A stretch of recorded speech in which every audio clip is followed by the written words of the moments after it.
Amin. Saya ingat lagu ini saudaraku. Setinggi-tingginya dolar, lebih tinggi kasih Yesus. Sedalam-dalamnya saham, lebih dalam. Seindahnya masa lalu, lebih indah.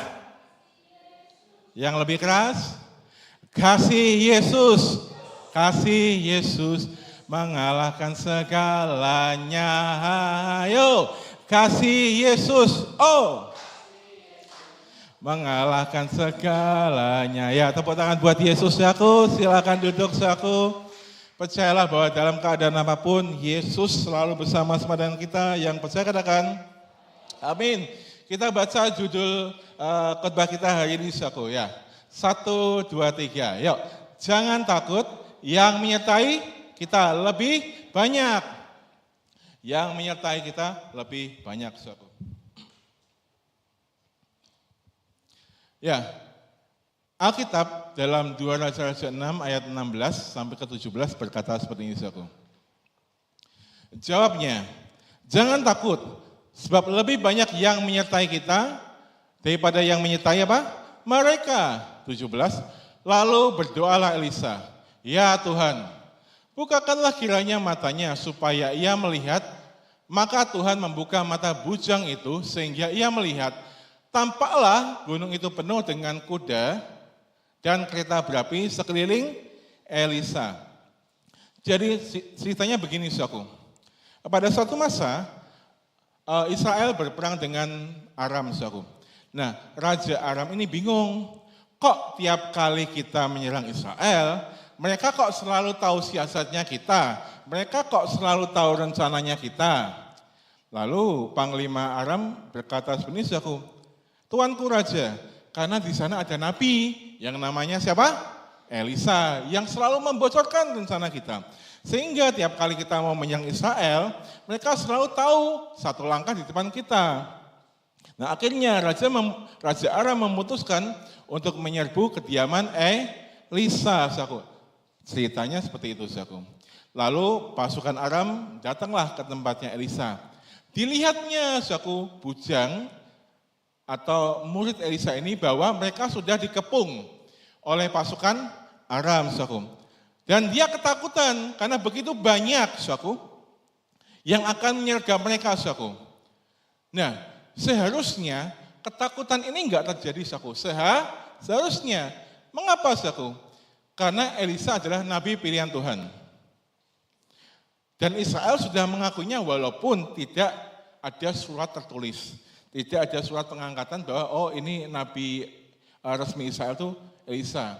Tapi bujang Elisa ini tahu bahwa banyak perkara spiritual, perkara supranatural yang sudah dilakukan Elisa di depan bangsa Israel. Seharusnya bujangnya ini paham bahwa dia ikut seorang nabi yang luar biasa yang dipilih Tuhan. Tapi kenyataannya dia takut. Banyak orang saudaraku, orang percaya, KTP-nya tulisannya Kristen. Tapi begitu mengalami kejadian, begitu ada berita buruk, dia bahkan lebih takut daripada orang yang tidak percaya. Kenyataannya seperti itu, saudaraku. Tapi saya bersyukur, saudaraku. Saya juga percaya bahwa kita semua adalah anak-anak yang percaya siapa? Yesus. Anda enggak pernah khawatir, Anda enggak terlalu takut. Ya, kalau ada berita-berita buruk yang menimpa kita. Tapi bujangnya ini takut, saudaraku. Sehingga Elisa berdoa buat bujangnya supaya matanya dibukakan. Sehingga, saudaraku, bujangnya ini tahu bahwa ada banyak kereta, ada banyak malaikat Tuhan yang lebih besar daripada pasukan Aram yang mengelilingi gunung itu, saudaraku. Nah, mengapa banyak orang takut, saudaraku? Karena tidak paham identitasnya, saudaraku. Sama seperti bujangnya ini, saudaraku. Seharusnya bujangnya Elisa ini paham, dia jadi murid seorang Elisa, nabi besar. Dia sudah banyak melihat hal-hal yang luar biasa yang enggak masuk akal. Tapi terkadang, saudaraku, bujangnya Elisa ini di satu titik dia merasa ketakutan. Sama kadang yang seperti yang kita alami. Kadang 1-2 kali ada masa kita mengalami hal-hal yang menakutkan. Yang gak masuk akal menurut kita. Yang kalau dipikir, kayaknya kok gak ada jalan keluarnya. Ya kadang, sejenak mungkin kita lupa. Kalau kita ini anaknya Tuhan, saku. Tapi bersyukur, saku, kita yang sering mendengarkan kabar tentang Yesus, sadarnya cepat. Kok gini ya? Tahu-tahu kita ingat Yesus, saku. Kenapa, saku? Karena paham, sadar identitas itu penting, saku. Karena kalau orang nggak paham, nggak sadar identitasnya, saku, dia akan terjebak dalam keadaan yang sebenarnya nggak harus mempengaruhi kehidupannya. Ada banyak yang orang yang nggak seharusnya takut, saku, yang nggak seharusnya khawatir, dia jadi khawatir. Padahal sebenarnya yang ditakutkan itu belum tentu terjadi. Padahal kita ini adalah orang-orang percaya. Anaknya siapa? Anaknya Yesus yang punya alam semesta. Yang nyiptain alam semesta, saudaraku. Tapi saya nggak bisa pungkiri, saudaraku. Kadang ada hal-hal buruk yang terjadi, ada hal-hal di luar rencana kita yang terjadi, kadang tiba-tiba rasa takut itu muncul, saudaraku. Tapi yang terpenting adalah kita tetap mempercayai siapa, saudaraku? Yesus. Kita harus paham bahwa kita anak-anaknya Yesus, saudaraku. Itu penting, saudaraku. Karena begitu kita paham, oh aku ini anaknya Yesus, saudaraku, damai sejahtera itu muncul. Itu yang terpenting, saudaraku. Dan kuasa kita jauh lebih besar, saudaraku. Yohanes 1 ayat yang ke-12 berkata seperti ini. Tetapi semua orang yang menerimanya diberinya kuasa supaya menjadi anak-anak Allah, yaitu mereka yang percaya dalam namanya. Orang yang percaya Yesus disebut anak-anak Allah. Anak-anak Allah punya kuasa, saudaraku. Tapi mengaktifkannya bagaimana? Mengaktifkannya kalau orang percaya itu sadar bahwa kita adalah anak-anak Allah. Dan percaya nama siapa? Nama Yesus, saudaraku.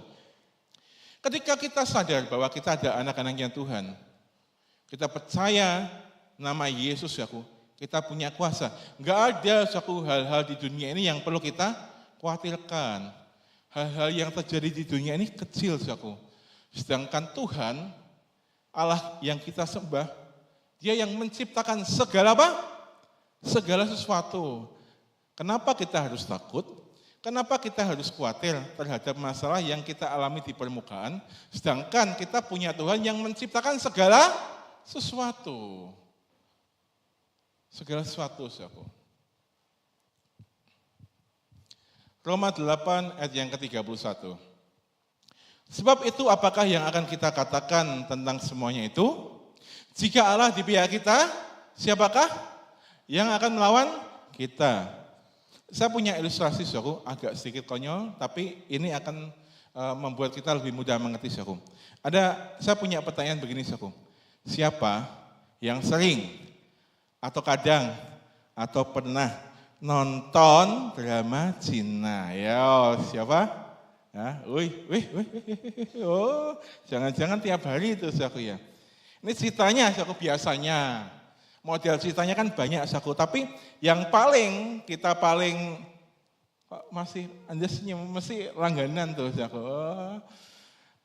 Kan yang paling sering cerita, yang paling sering dibuat kan, apa, saudaraku? CEO kan, kayak gitu, ya. Jangan-jangan nih, waduh Anda nih, wah kayak gitu. Contohnya kayak gini, saudaraku. Misalkan, saudaraku, ada seorang aktor, saudaraku, dia CEO, saudaraku.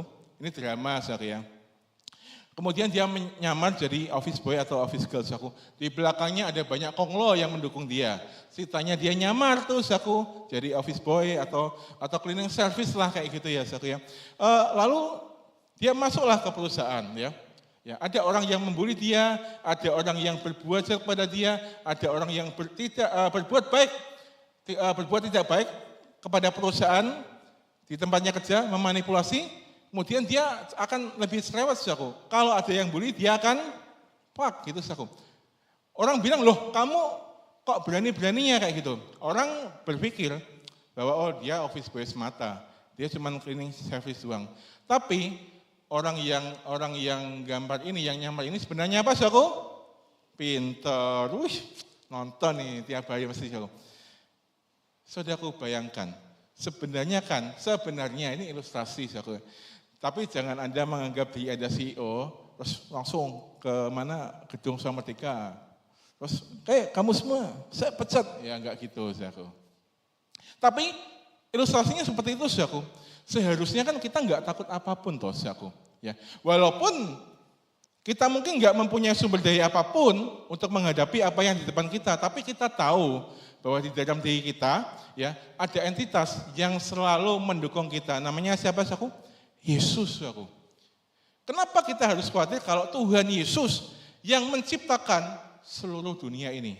Bapak kita tuh pencipta dunia ini, saudaraku. Pencipta loh, saudaraku. Bukan yang lagi nebeng nyiptain, enggak. Dia pencipta dunia ini. Kita ini anak-anaknya. Kok kita harus takut kenapa menghadapi hal-hal di depan? Kok kita harus khawatir kenapa, saudaraku? Ya, ada banyak hal-hal yang kita lalui, saudaraku. Saya mempercayai Anda-Anda yang duduk di tempat ini banyak sekali dari kita yang sudah berkeluarga. Kita sudah melewati banyak hal. Kita sudah menyaksikan banyak sekali pertolongan Tuhan, saudaraku. Nah, kalau Tuhan menolong kita kemarin, hari ini Tuhan pasti tolong, saudaraku. Besok Tuhan pasti. Jadi kalau kita sudah melewati banyak sekali pengalaman spiritual kita bersama dengan Yesus, kita enggak perlu khawatir lagi, saudaraku.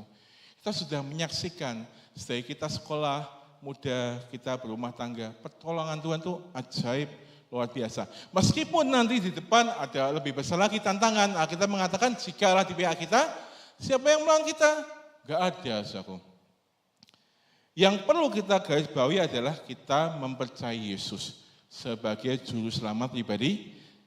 Kadang kalau orang berpikir, oh Yesus juru selamat di surga, enggak, saudaraku. Yesus juru selamat di bumi dan di bumi ini loh, saudaraku, dia jadi juru selamat kita. Dia yang selalu mendukung kita. Kalau misalkan kita punya anak, terus bertengkar dengan anaknya tetangga, tentu sebagai orang tua yang bijak, kita menyelidiki, kita bertanya, saudaraku ya, dengan adil, bagaimana kronologinya. Tapi kalau mau jujur, kita lebih belain siapa? Anak kita atau anaknya tetangga? Anaknya kita lah, saudaraku. Pita ceritanya ya pura-puranya kan kayak gitu. Tapi kan dalam hatinya kita kan belani anaknya kita. Kalau bisa kan gitu. Lah apalagi kok Tuhan, saudaraku. Kita ini kan anak-anak yang dikasih Tuhan. Tuhan tuh nyiptain kita luar biasa. Alkitab ngomong Tuhan menciptakan kita serupa dan segambar dengan malaikat. Itu enggak ada apa-apanya loh, saudaraku. Tak kasih tahu. Kalau kita kagum sama malaikat Gabriel, malaikat Mikael, saudaraku, loh, malaikat itu derajatnya rendah. Dengan level kita tuh enggak ada, saudaraku. Makanya Yesus rela mati buat kita. Bayangin, Yesus ditonjokin, ditendang, disiksa, saudaraku. Dia tetap mau. Malaikat, saudaraku pasti tahu, Lucifer, saudaraku.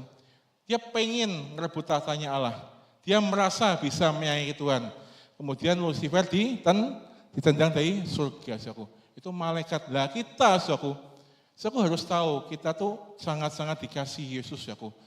Bahkan Yesus ditonjok, dia dipukulin, dia disiksa, dia tetap rela mati buat siapa? Buat kita, saudaraku. Jadi derajatnya kita tuh sebenarnya lebih tinggi daripada malaikat Tuhan yang Yesus ciptakan. Makanya dia sangat-sangat mengasihi kita. Lah kok masalah hal-hal sepele, saudaraku, nyawanya aja dia berikan kok, saudaraku, buat kita. Mengapa kita harus khawatir? Mengapa kita harus takut? Kalau nyawa aja Yesus berikan dan dia sudah berada di pihak siapa, saudaraku? Di pihak kita, saudaraku, sekarang. 1 Samuel 17 ayat yang keempat. Lalu tampillah keluar seorang pendekar dari tentara orang Filistin, namanya siapa? Goliat dari Gat. Tingginya 6 hasta sejengkal. 6 hasta sejengkal itu kira-kira 2,7 meter, saudaraku. Saya enggak kebayang, mungkin 2,7 meter itu mungkin segini kali ya. Seplafon ini kali ya, 2,7 atau berapa, saudaraku. Kita tahu Daud menang, saudaraku. Tapi kalau kita jadi orang Israel, saudaraku ya, terus kita lihat Goliat, piye perasaan kita, saudaraku? Gile nih, wah tamat nih, enggak bisa nih. Aku aja segini, dia segitu, saudaraku. Kadang kita berpikir, saudaraku, kalau pas masalah datang kok kayak sulit banget, kok kayak besar banget, saudaraku. Ya. Beberapa orang merasakan hal-hal seperti itu, saudaraku, kok kayak ini akan jadi akhir daripada hidupku. Aku menyerah Tuhan. Nah, kira-kira beberapa orang yang enggak punya pengharapan pasti ngomong seperti itu, saudaraku. Tapi, saudaraku, Daud berbeda, saudaraku. Apa yang Daud katakan? Alkitab ngomong seperti ini di ayat yang ke-45. Tetapi Daud berkata kepada orang Filistin itu, engkau mendatangi aku dengan pedang dan tombak dan lembing. Tetapi aku mendatangi engkau apa? Dengan nama Tuhan semesta alam, Allah segala barisan Israel yang kau tantang itu. Daud menyebut Tuhannya Tuhan semesta alam karena Daud tahu Tuhannya yang dia sembah, yang menciptakan semesta alam dan segala sesuatu. Saudaraku, kita mungkin nggak punya sumber daya untuk menghadapi banyak hal-hal besar di depan. Tapi kita punya satu nama yang berkuasa. Namanya siapa? Yesus. Makanya saya sering bilang, saudaraku, kalau engkau punya tantangan, engkau punya masalah, saudaraku, engkau nggak bisa berdoa apapun, saudaraku, cukup sebut satu nama, saudaraku.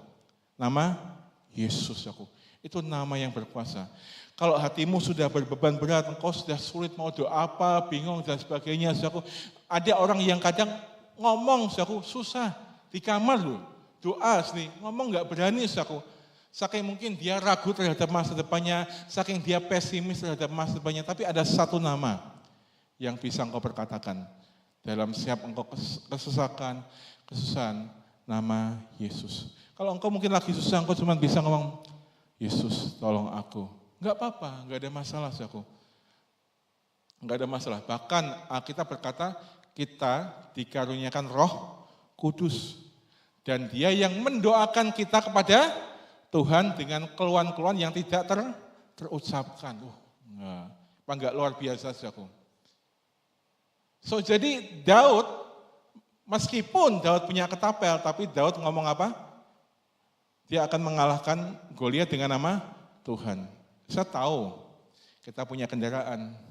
Beberapa mungkin kita punya tabungan, saudaraku. Tapi andalkan Yesus. Ada satu masa, saudaraku. Tapi saya berdoa, pas zamannya kita ada pengangkatan. Kita langsung ada satu masa. Saya yakin itu pasti terjadi. Uang itu enggak akan berlaku. Enggak akan berlaku lagi. Harta kita enggak akan berlaku lagi, saudaraku. Karena masa-masa yang sulit itu akan tiba nanti. Saya enggak tahu kapan, saudaraku. Yang harus kita lakukan hari-hari ini adalah terus merenungkan firman Tuhan. Menikmati kebersamaan dengan Yesus. Di tengah hal-hal yang enggak masuk akal kayak gini, saudaraku. Kalau kita enggak banyak merenungkan firman Kristus, sering banyak lihat berita, wih iso gendeng loh, saudaraku. Bayangin, saudaraku, yang satu harga 10.000, yang satu harga berapa? 16, 250. Itu sudah enggak masuk, saudaraku. Lah mosok kita mau menaikkan barang kita 30-60% yang jualan barang-barang yang butuh transportasi, kan gimana? Enggak masuk akal kan kayak gitu. Tapi, saudaraku, apa yang Daud katakan, saudaraku? Dia mengalami tantangan yang luar biasa. Yang mungkin, saya kalau jadi Goliat, paling tak selentek aja itu udah jatuh, saudaraku. Tapi apa yang Daud katakan, saudaraku? Dia memperkatakan apa yang ingin dia alami, bukan yang sedang dia alami. Alkitab berkata seperti ini, saudaraku. Hari ini juga Tuhan akan menyerahkan kau ke dalam tanganku. Dan aku akan mengalahkan kau. Dan memanggal kepalamu dari apa? Tubuhmu. Hari ini juga aku akan memberikan mayatmu dan mayat tentara orang Filistin kepada burung-burung liar di udara. Dan kepada binatang-binatang liar. Supaya seluruh bumi tahu bahwa Israel mempunyai apa? Dia enggak doa, cuman supaya Goliat mati. Ada orang Kristen yang berdoa gini, saudaraku. Pokoknya cukup baik, hidup sederhana, saudaraku. Saya bilang, saudaraku, kayak gitu tuh gampang, saudaraku. Padahal kita kan punya Tuhan yang luar biasa. Makanya sering baca kitab, saudaraku. Sering merenungkan firman Tuhan, supaya kapasitas iman kita bertumbuh. Tuhan itu enggak ingin kita sekedar cukup, tapi berlimpah supaya kita bisa memberkati banyak orang, saudaraku. Daud gak cuma berpikir, Goliat mati, saudaraku. Mati aja kan bejo, saudaraku. Sudah bagus, saudaraku. Enggak, dia ngomong lagi, nanti kepalamu tak penggal, mayatmu tak kasihkan binatang-binatang liar dan burung-burung di, woi. Dan orang dalam masa sulit kan, Tuhan pokoknya cukup banyak. Enggak, dia paham siapa yang dia sembah, saudaraku. Dia enggak ngomong, mati aja cukup, enggak. Mayatmu nanti tak kasihkan burung-burung dia. Kalau Anda kenal siapa yang kita sembah, saudaraku, jangan cuman berdoa, Tuhan cukup wes, pokoknya iso manso minum. Enggak seperti itu, saudaraku. Setiap kali kita merenungkan firman Tuhan, makin Anda merenungkan firman Tuhan, Anda tahu Yesus yang kita sembah itu Yesus yang besar, saudaraku. Dia enggak cuma berpikir, oh ya oke cukup aja yang penting hidup. Enggak. Rencana Tuhan itu besar loh, saudaraku, dalam hidup kita. Kalau Anda mungkin yang sudah berusia 50, 60 tahun ke atas, aku pokoknya sudah menikmati masa tuaku santai, tengok-tengok. Enggak gitu, saudaraku, enggak gitu. Betul itu hal yang bagus dan sewajarnya dilakukan oleh orang-orang yang seusia segitu. Tapi saya bilang bahwa kalau Anda minta sesuatu yang lebih besar lagi, Tuhan mengabulkan enggak? Mengabulkan, saudaraku. Jadi jangan berpikir, oh nek, terutama orang yang sudah usia 50-60, ya wes aku santai aja, tengok-tengok. Pokoknya, atau yang muda, yang kita yang usia muda, yang lagi ngalami keadaan seperti ini, terus kita ngomong, pokoknya cukup aja deh. Enggak gitu, saudaraku.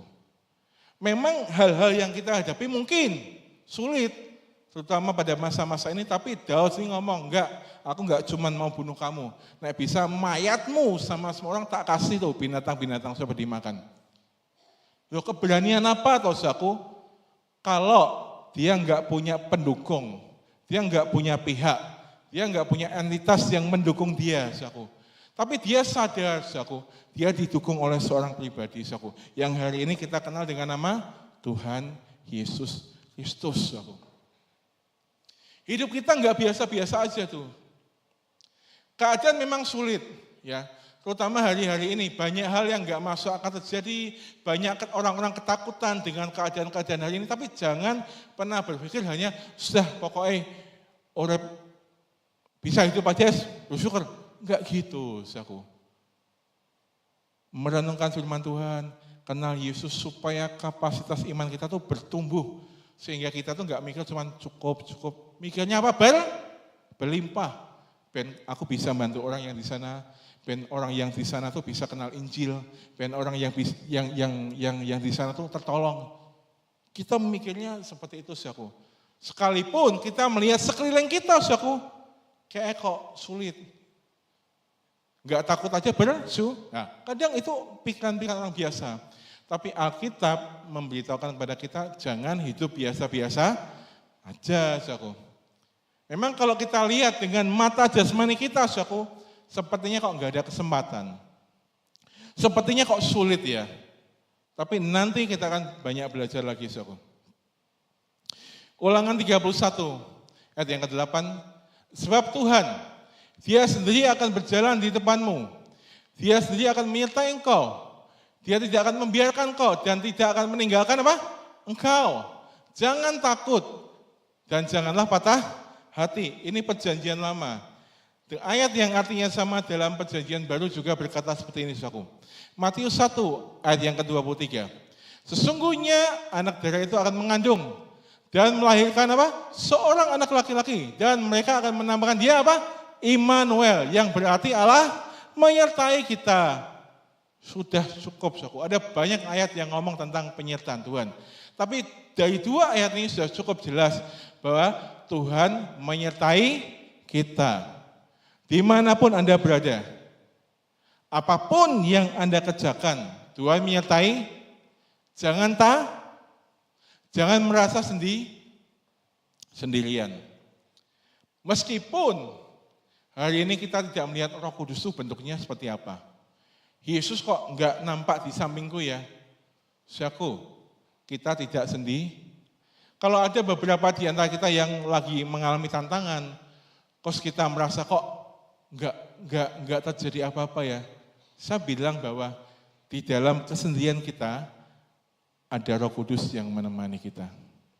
Ada Tuhan yang bersama-sama dengan memang tidak terlihat, saudaraku. Tapi kuasanya nyata, saudaraku. Jangan khawatir, saudaraku. Lebih banyak kita membaca tentang kebaikan-kebaikannya Tuhan, saudaraku.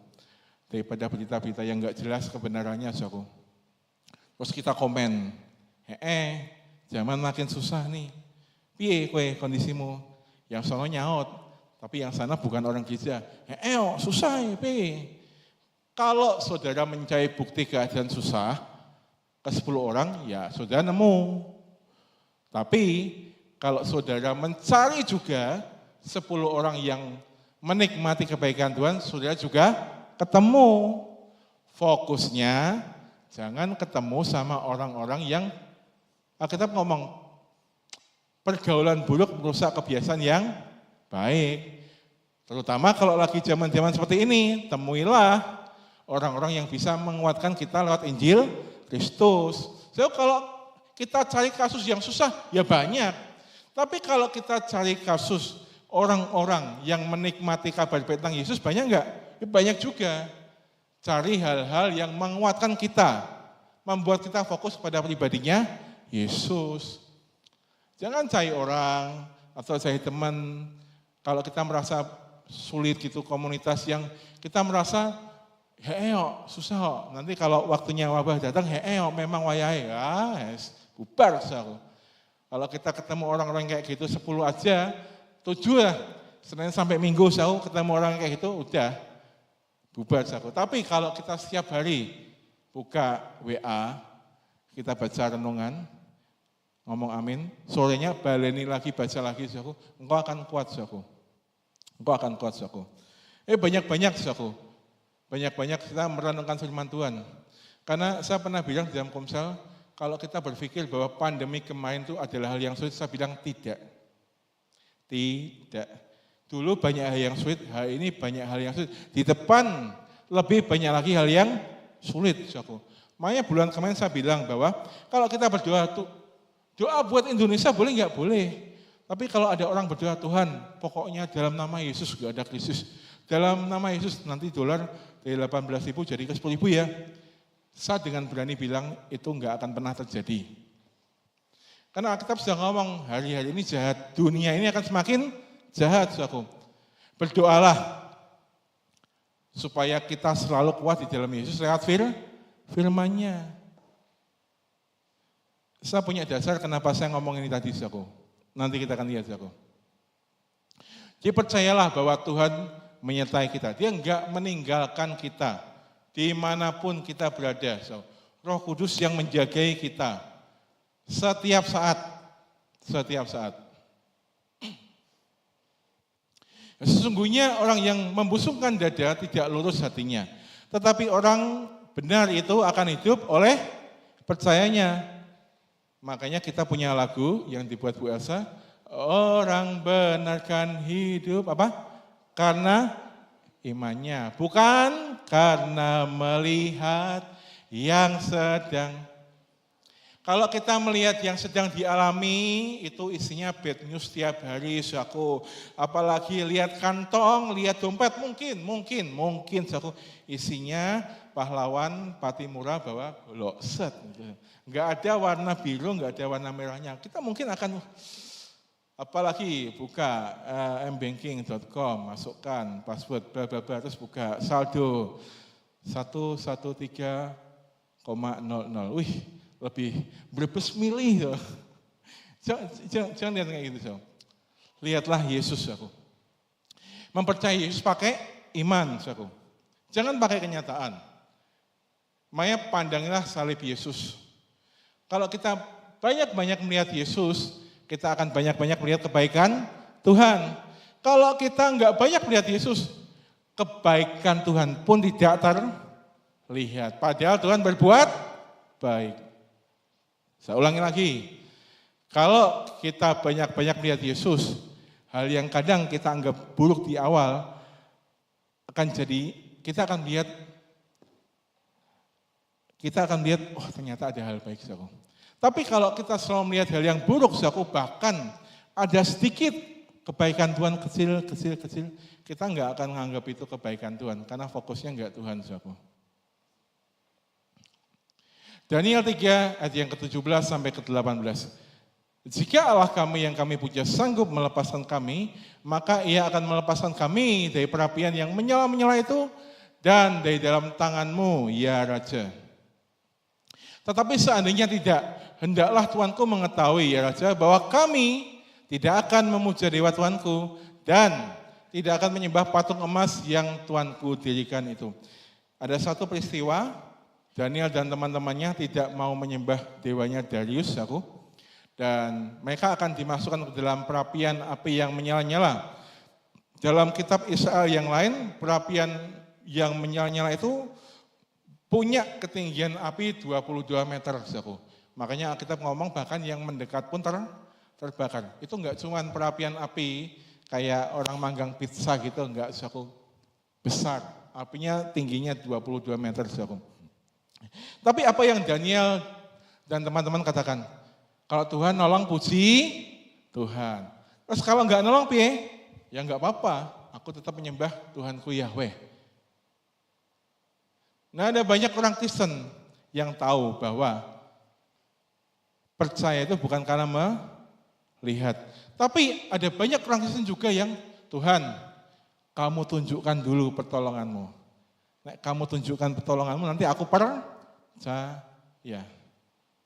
Padahal saya bilang, saudaraku, iman itu tidak membutuhkan tanda. Percaya itu karena iman itu enggak butuh tanda. Kalau kita melihat dulu baru percaya itu bukan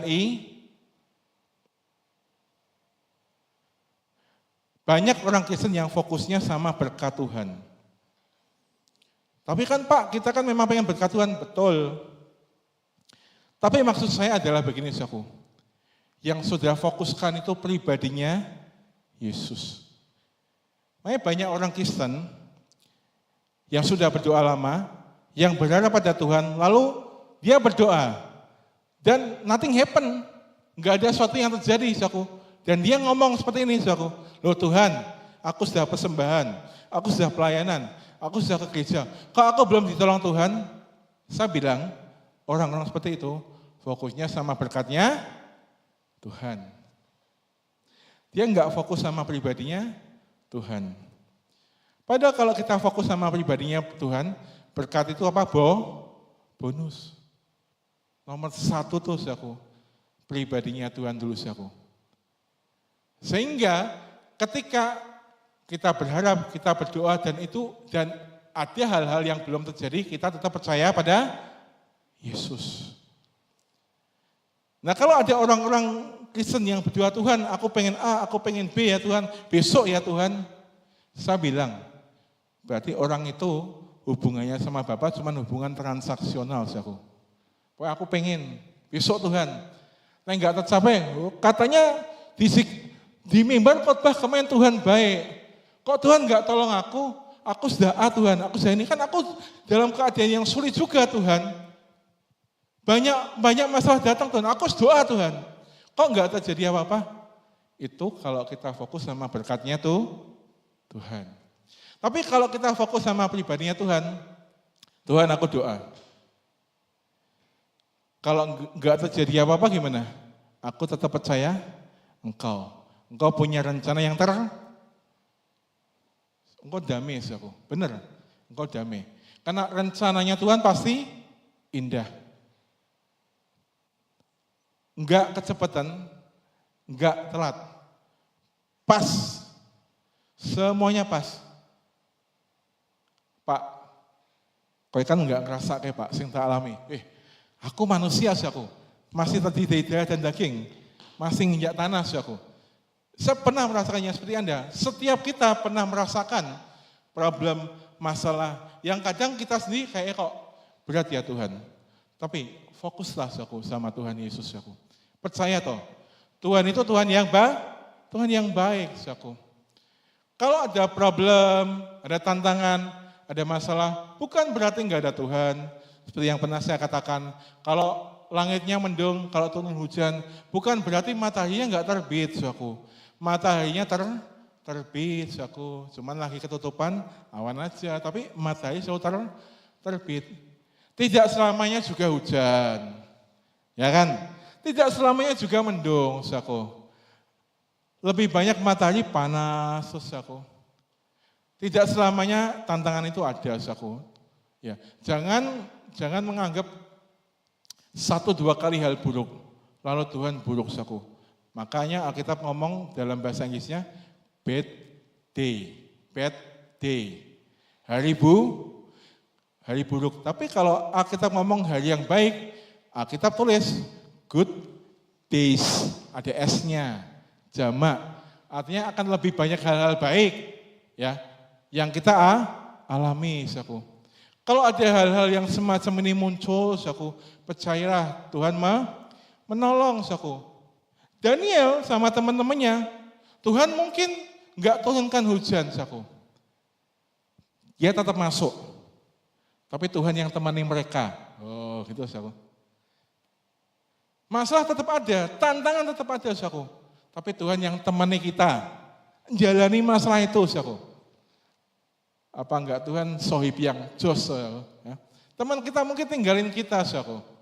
Banyak orang mungkin tinggalin kita, enggak usah deket-deket itu. Telepon ki, mesti didik ki. Enggak, saya enggak pernah telepon, saudaraku. Aman. Didik ki, mesti ada masalah ki, enggak. Orang mungkin bisa kayak gitu, saudaraku. Tapi Tuhan enggak bisa, saudaraku. Dia selalu tolong kita. Dengan caranya. Makanya kita jangan pernah membatasi caranya, saudaraku. Kesulitan itu mungkin akan ada. Masalah mungkin tetap ada. Tapi kita bersama dengan siapa? Yesus. Jalan mengatasi masalah itu. Sehingga pada akhirnya kita bisa berkata, ternyata seperti itu aja. Nah, kayak gitu. Kayak gitu aja toh. Mbok ngerti yang ngono ya, aku enggak setakut kemarin. Nah, kan kita sering ngomongnya. Ngerti yang ngono kayak gini ya, ternyata mongkok ngono tok. Memang pas waktu jalaninya kadang deg-degan, kadang bingung saudaraku. Itu loh. Tapi kan kita mempercayai Tuhan itu bersama-sama dengan kita. Dia enggak ninggalin kita, saudaraku. Kalaupun kita melihat enggak ada sesuatu yang terjadi, saudaraku, jangan lihat pakai mata manusia. Lihatnya pertolongan Tuhan, lihat kehadiran Tuhan itu pakai iman. Makanya dulu banget, saudaraku. Saya sering sebel, saudaraku, kalau ngiring orang, saudaraku. Selalu pernah, saudaraku. Waktu itu pernah zaman 2005 saya pernah pelayanan di daerah Salatiga, saudaraku. Ada KKR kesembuhan, saudaraku. Waktu itu saya diganti, saudaraku. Ini cerita dulu, saudaraku. Apa itu yang ganti selama ini? Enggak ada hadirat Tuhan, enggak ada merinding-merindingnya. Memangnya hadirat Tuhan diukur pakai merinding-merinding gemeteran. Ya, karena neng kuburan toh kan merinding juga, saudaraku. Hadirat Tuhan itu, penyataan Tuhan itu dirasakan pakai iman. Makanya ada ayat Alkitab ngomong 2-3 orang hadir dalam namaku, aku hadir. Gitu, saudaraku. Kalau saudaraku melihat dengan mata kita, di Tuhan, di Roh Kudus, enggak ada. Tapi kalau kita merasakannya pakai iman, mempercayainya pakai iman, kita mempercayai kok. Sekarang ini loh, saudaraku, ada Roh Kudus, saudaraku. Ada Roh Kudus, saudaraku. Kalau enggak gitu, saudaraku, engkau enggak akan bisa sampai ke sini. Ya, saya sajikan data, saudaraku. Makanya tadi kenapa saya bilang, saudaraku, nanti kita akan belajar ini, saudaraku. Ya. Pak percaya terus piye? Carane piye dan sebagainya. Saya punya data seperti ini, saudaraku. Nah, tahun 1950 itu, saudaraku, kita ngomong all time high-nya rupiah ya, saudaraku ya. Ini data ekonomi, data di masa lalu. Saya mau kasih tahu kepada saudara, tapi dengan cara pandang kerajaan Allah, saudaraku. Tahun 1950, saudaraku, ya, rupiah itu all time high-nya 3,8 rupiah, saudaraku. Ya, tahun 1965 kita punya redenominasi, saudaraku, sehingga 1.000 rupiah dijadikan 1 rupiah, dan rupiah kita inflasi sampai mengalami 0,25 rupiah, saudaraku. Dan tahun 78, saudaraku, all time high lagi, dari 0,25 ke 625. Jadi sudah naik berapa ratus kali itu, saudaraku. Terus kemudian tahun 1986, saudaraku, all time high lagi ke 1644 dari 625 tadi, saudaraku. Berikutnya, saudaraku. Tolong dibantu. Ya, Krismon saku 98 saku rupiah pernah mencapai 16.000 plus. Meskipun kemudian Habibie dipilih untuk mengatasi beberapa waktu sementara dan inflasi terdiskon 50%. Kemudian kita tahu bahwa 2020 sampai 15.000 dan yang terakhir hari ini kita mengalami berapa saku? 18.000. Terus ada orang-orang yang enggak pakai hikmat Tuhan yang ngomong, kita berdoa Indonesia penuh kemuliaan Tuhan. Betul, boleh, bagus. Kita berdoa Indonesia enggak akan krisis, rupiah kembali normal. Aku bisa lihat saudaraku, dari 3,8 rupiah, redenominasi 0,25 rupiah sampai hari ini naik ke 18.000. Terus kita doa supaya rupiah 15.000, 10.000. Ya enggak mungkin, saudaraku. Tapi pelajarannya bukan di situ. Pertanyaan seperti ini, saudaraku. Nah, apa dari tahun 1950 sampai tahun 2000 itu enggak ada orang Kristen yang hidup di Indonesia? Jawabannya ada. Ada orang-orang yang percaya Yesus yang hidup di masa-masa itu. Hidup di masa rupiah itu selalu all time high, naik terus. Tapi Anda buka di Google, baca berita, ada enggak sih orang Kristen, Samuel atau Yohanes mati gara-gara rupiah all time high, ada enggak? Saya belum pernah melihatnya. Jadi yang terpenting buat kita, bukan perkara rupiah naik 18.000, tapi saya bilang, ini saya ngomong, besok bakal 20.000. Nyampe 25.000 enggak? Nyampe, saku. Tapi yang terpenting bukan rupiah naiknya, saku, tapi penyertaan Tuhan itu yang terpenting. Pak rupiah naik 20.000, 25.000, saku, enggak ada urusan, saku. Karena orang percaya dipelihara siapa? Yesus. Itu loh, saku, yang terpenting. Jadi kita enggak perlu takut biaya, terus nanti naik rupiah naik, dolar naik lagi, jadi 20.000. Jadi 25.000, loh Tuhan itu punya cara, saudaraku. Bagaimana kita bisa tetap hidup, bukan cuma cukup, tapi berlimpah. Nah kita enggak perlu tahu caranya itu seperti apa. Yang hanya kita perlu lakukan cuma satu, percaya pada Yesus. Udah, itu aja, saudaraku. Cukup itu aja. Percaya Yesus aja, saudaraku. Kalau ngomongin ekonomi, loh dunia ini enggak bakal baik-baik saja terus, aku. Kalau Pak Vincent sering khotbah, secupak gandum sedih, dari zaman dulu, Israel lah, Mesir lah, Afrika lah, susah keadaan kayak gitu tuh ada. Dari zaman Alkitab, krisis tuh ada, besok ada lagi enggak ada, besok itu masih banyak tantangan-tantangan yang lebih besar lagi, Tapi kita enggak terlalu perlu memusingkan hal kayak gitu. Yang perlu kita fokuskan, kita percaya sama Yesus. Setiap hari merenungkan firman Tuhan, supaya kalau masa-masa besok, rupiah naik lagi, atau ada hal-hal yang lebih buruk lagi, kita tetap kuat di dalam Tuhan. Itu aja tugas kita, saudaraku. Enggak perlu kita buat ngobrol, ngegosip, biaya Indonesia, biaya. Tahu itu cukup. Yang sangat penting, yang terpenting itu percaya Yesus. Nek ngomong masalah, saudaraku, enggak ada selesainya. Tapi lebih bagus lagi, kita ngomong firman Tuhan, saudaraku. Percayalah, saudaraku, bahwa yang mendukung kita itu pihak yang terkuat di dunia ini. Bapak kita sendiri, yang nyiptain kita serupa segambar dengan Allah, yaitu Tuhan Yesus. Jadi enggak usah takut, saudaraku. Nanti Tuhan yang pikirin caranya. Bagian kita tiap hari berdoa, merenungkan firman Tuhan. Ya, anak-anak kita diajari, nak, hari ini kejadian kayak gini, besok akan ada yang sama kalau kamu nanti besar. Yang penting pegangan kita tuh Yesus, nak. Ajarin anak-anak kita kayak gitu, saudaraku. Besok di masa depan enggak tahu akan ada hal-hal yang enggak masuk akal lagi, apalagi saya enggak tahu, saudaraku.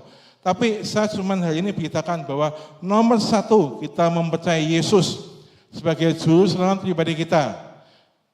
Kita mempercayai bahwa dia ada di pihak kita. Dia yang mendukung kita, apapun keadaan kita. Makanya Alkitab yang Paulus tulis sangat ekstrem, saudaraku. Sekalipun kita tidak setia, Tuhan tetap setia, saudaraku, dalam keadaan apapun.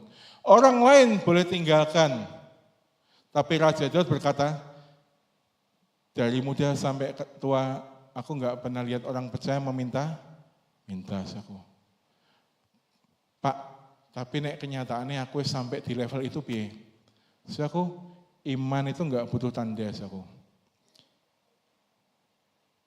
Seperti yang Sadrak, Mesak, Abednego katakan, nek nolong puji Tuhan. Tapi nek enggak nolong, ya enggak apa-apa. Tapi saya bilang bahwa Tuhan pasti menolong. Kadang masalahnya, saudaraku, kita tuh mikirin pertolongan Tuhan dari cara pikir kita. Pikiran kita, besok tanggal 25 ya Tuhan tolong. Dengan cara seperti ini. Padahal Tuhan punya cara yang lain. Itu, saudaraku, kita harus dewasa, saudaraku. Dewasa itu kita kudu mempercayai Tuhan itu pasti menolong. Kita enggak perlu pusingin caranya Tuhan kapan, waktunya Tuhan kapan tuh enggak perlu dipusingin, saudaraku. Pokoknya percaya aja. Tuhan menolong dengan caranya yang ajaib, saudaraku. Kita ini kan sudah dewasa, saudaraku, sudah melewati banyak hal, banyak masa. Kita melihat kehidupan kita yang lalu-lalu ditolong Tuhan, saudaraku. Kita juga harus mempercayai bahwa ke depan Tuhan juga pasti menolong. Caranya gimana? Nanti Tuhan pakai cara yang ajaib, untuk menolong kita, saudaraku. Yohanes 15 ayat yang ke-16. Aku akan meminta kepada Bapa dan Ia akan memberikan kepadamu seorang penolong yang lain, supaya Ia menyertai kamu berapa lama? Selama-lamanya. Ini juga adalah dasar ayat kenapa gereja kita tidak pernah mengadakan ibadah kepenuhan Roh Kudus. Dasarnya jelas banget. Karena Tuhan sudah mengirimkan Roh Kudus pada kita. Roh Kudus yang diberikan kepada kita bukan roh yang sama yang Saul miliki, yang ketika dia baik rohnya hinggap. Yang kalau Saul melakukan hal yang jelek, dia pergi. Enggak, saudaraku. Alkitab ngomong, Tuhan memberikan kepada kita penolong, yaitu Roh Kudus, supaya Ia menyertai kita selama-lamanya. Utuh, sempurna, saudaraku. Jadi kita hari ini, penolong kita satu, yang menyertai kita satu. Tapi satu ini, saudaraku, di zaman perjanjian baru ini, lebih keren. Lebih powerful lagi. Karena dia enggak cuma penolong, dia penolong, dia penghibur, dia pembela kita. Kalau dulu mungkin kita enggak menyadari kita punya Roh Kudus, sehingga ketika kita berbuat salah, kita bisa mikir, ini apa terjadi karena aku berbuat dosa ya. Dulu kita mungkin seperti itu. Hari ini, saudaraku, bahkan kalau kita salah sekalipun, saudaraku, Roh Kudus bilang, kamu jangan seperti itu. Kamu kan anak Tuhan, itu Roh Kudus, saudaraku. Jadi enggak benar kalau ada orang bilang bahwa gimana Roh Kudus penuh dalam kamu kalau kamu masih berbuat seperti ini. Justru yang ngingetin kita itu namanya Roh Kudus, saudaraku. Dia ngingetin kita, percaya toh, Tuhan baik. Saya minta pemain musik sama singer maju. Percaya toh, Tuhan baik. Itu Roh Kudus yang selalu mengingatkan kita, saudaraku. Oleh sebab itu kita mempercayai bahwa Tuhan itu menyertai kita, saudaraku. Percayalah, dalam pikiran Tuhan itu yang ada dalam pikiran Tuhan kita, manusia yang diciptakannya, saudaraku. Oleh sebab itu jangan pernah optimis untuk menghadapi kehidupan yang di depan seolah-olah kita nggak punya penolong, saudaraku. Saya bilang bahwa penolong sejati kita adalah Yesus, saudaraku, yang selalu menolong kita, saudaraku. Bahkan tanpa kita sadari sekalipun, Dia menolong kita. Ya selalu bersama-sama dengan kita. Jangan pernah khawatir, saudaraku. Jangan pernah khawatir. Banyak tantangan-tantangan yang akan kita alami nanti, saudaraku. Tapi percayalah, Yesus menyertai kita, saudaraku. Yang percaya katakan, kita nyanyikan satu lagu, saudaraku. Kekuatan di hidupku. kekuatan di hidupku. Ku dapat di dalam-Mu, Kau teguhkan hatiku. Tiada yang mustahil bahkan sebab aku percaya, bukan karena melihat, namun karena firman-Mu yang selalu digenapi di hidupku. Ku percaya bukan karena melihat, namun karena firman-Mu. Kita nyanyikan lagu ini sekali lagi, saja kita untuk berdiri Yesus. Kita nyanyikan lagu ini dengan penuh percaya bahwa Yesus telah kekuatan dan penolong dalam kehidupan kita. Kekuatan di hidupku, ku dapat di dalam-Mu.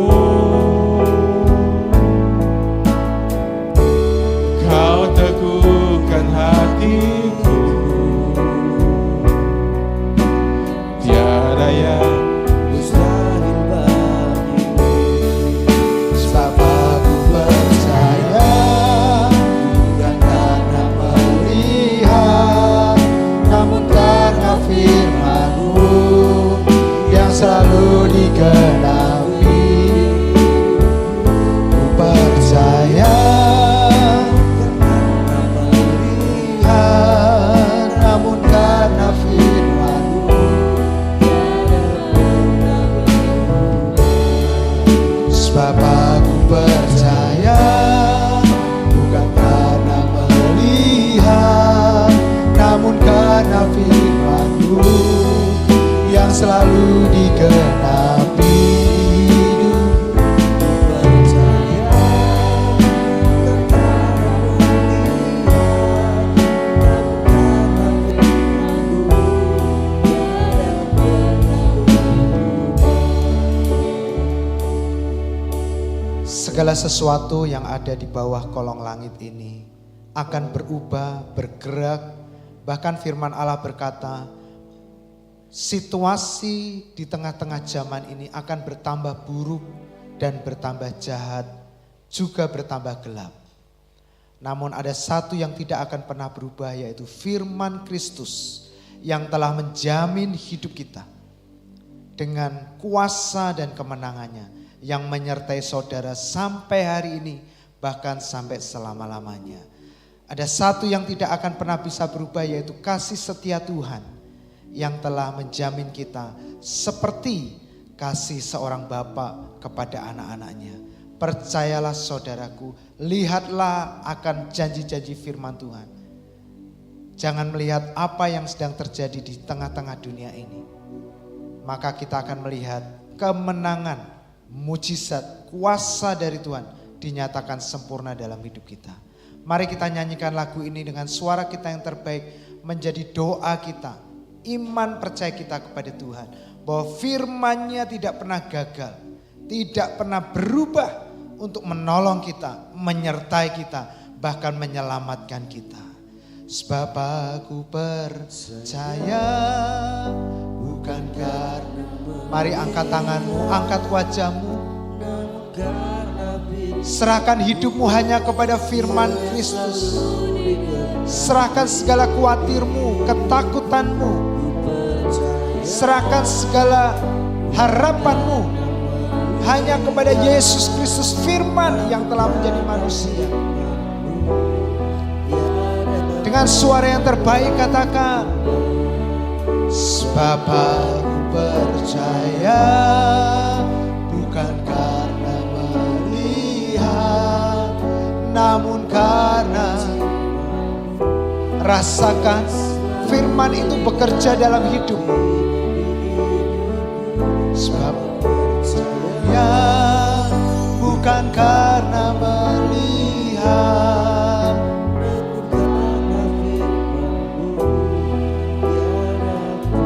saya rindu angkat tanganmu, katakan, Sebab aku percaya bukan karena melihat, namun karena firman-Mu yang selalu benar Tuhan. Kami terlalu percaya bahwa firman-Mu itu pasti digenapi dalam hidup kami.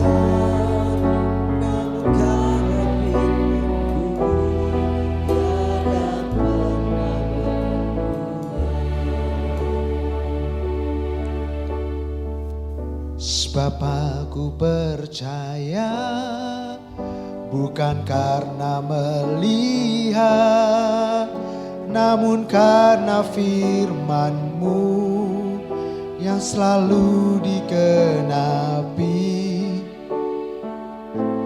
Ku percaya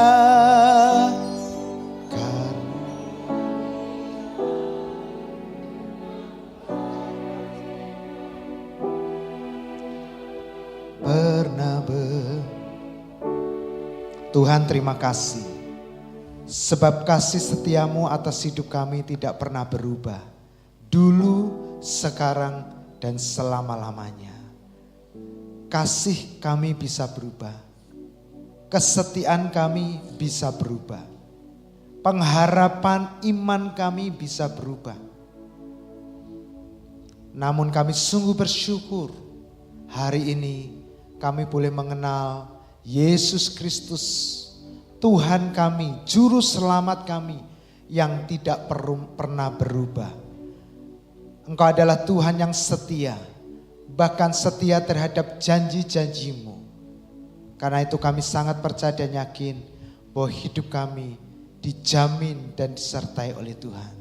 Terima kasih Yesus, hari ini kami serahkan seluruh hidup kami hanya kepada-Mu, hanya kepada kekuatan kuasa firman-Mu yang sanggup menolong dan menyelamatkan kami.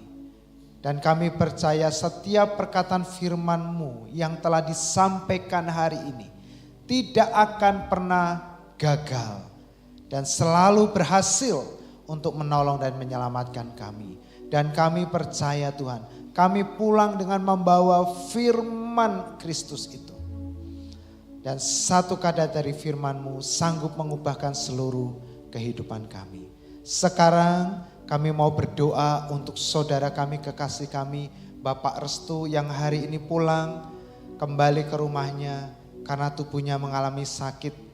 Kami percaya Tuhan, kami melihat saat ini bahwa Pak Restu sudah sembuh. Kami melihat hari ini Pak Restu sehat, semakin kuat, dan diberkati oleh Tuhan. Umurnya panjang. Demikian terjadilah sesuai dengan apa yang kami lihat melalui firman-Mu. Gambaran yang indah tentang Pak Restu. Dan kami juga melihat hari ini semua jemaat di tempat ini. Di dalam Kristus Yesus. Mereka adalah jemaat-jemaat yang sehat. Jemaat yang kuat. Memiliki tubuh yang sangat diberkati Tuhan. Jemaat yang tidak ada satupun sakit penyakit di dalam tubuhnya. Dan kami melihat di tengah-tengah situasi-situasi yang tidak baik ini. Kami melihat pekerjaan jemaat-Mu diberkati Tuhan. Kami melihat kesehatan jemaat-Mu semakin meningkat. Mereka semakin kuat, umur mereka panjang, pernikahan mereka bahagia. Anak-anak mereka gagah perkasa dan menjadi berkat. Kami melihat semua jemaat di setiap tempat tinggal mereka. Mereka semua jadi berkat bagi tetangga-tetangga kiri kanan muka belakang mereka. Bahkan di tempat mereka bekerja, di perusahaan-perusahaan mereka. Semua jemaat jadi berkat untuk orang-orang di sekeliling mereka. Terima kasih Tuhan. Kami memberkati setiap orang-orang yang selalu bertransaksi dengan pekerjaan jemaat-Mu di tempat ini. Mereka penuh dengan sukacita ketika mereka bertransaksi, berbisnis, menikmati produk-produk yang disediakan oleh jemaat di tempat ini. Dan kami percaya jemaat di tempat ini semakin hari menjelang kedatangan Tuhan semakin diberkati. Semakin terang perjalanan hidup mereka. Bahkan setiap langkah mereka Tuhan tuntun sampai Tuhan datang menjemput kami. Terima kasih Tuhan. Bagi jemaat yang baru pertama kali hadir di tempat ini beribadah, Tuhan kami sambut mereka dengan kasih Kristus. Dan kami percaya mereka pulang dengan sukacita karena mereka boleh berjumpa dengan Yesus Kristus yang mengasihi dan telah mengubahkan hidup mereka. Terima kasih Tuhan. Sekarang jemaat yang dikasihi oleh Tuhan, pulanglah setiap kita ke rumah kita masing-masing. Dengan membawa segala berkat, anugerah, kasih setia yang telah diberikan kepada kita melalui Yesus Kristus, anak tunggal Bapa yang telah mati untuk segala dosa kita, bangkit untuk pembenaran kita, naik ke surga untuk menjadi perantara kita. Tuhan memberkati engkau, Tuhan melindungi engkau. Tuhan menyinari engkau dengan wajahnya dan memberikan kasih karunia-Nya dalam hidupmu, keluargamu, anak-anak, cucu dan menantumu. Keturunanmu diberkati Tuhan. Engkau terus naik menjadi kepala. Apa saja yang kau kerjakan diberkati dan berhasil. Oleh hidupmu semua orang diberkati.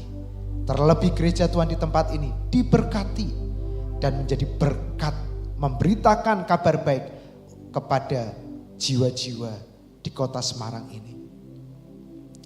Tuhan menghadapkan wajahnya kepada kita dan memberikan damai sejahtera-Nya yang melampaui segala ketakutan dan kekhawatiranmu, memelihara hati, jiwa dan pikiranmu dalam Kristus Yesus.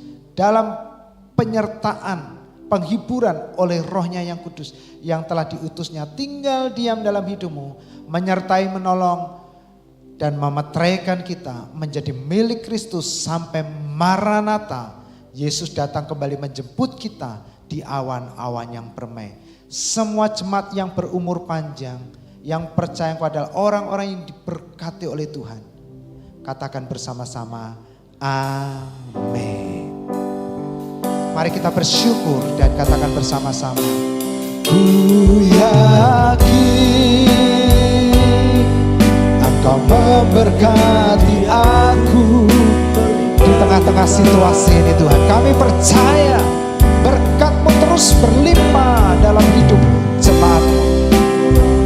Amin. Daerahku bersama yang percaya katakan, dan ku yakin tangan-Mu Tuhan, tangan-Mu menyertai aku dan melindungi aku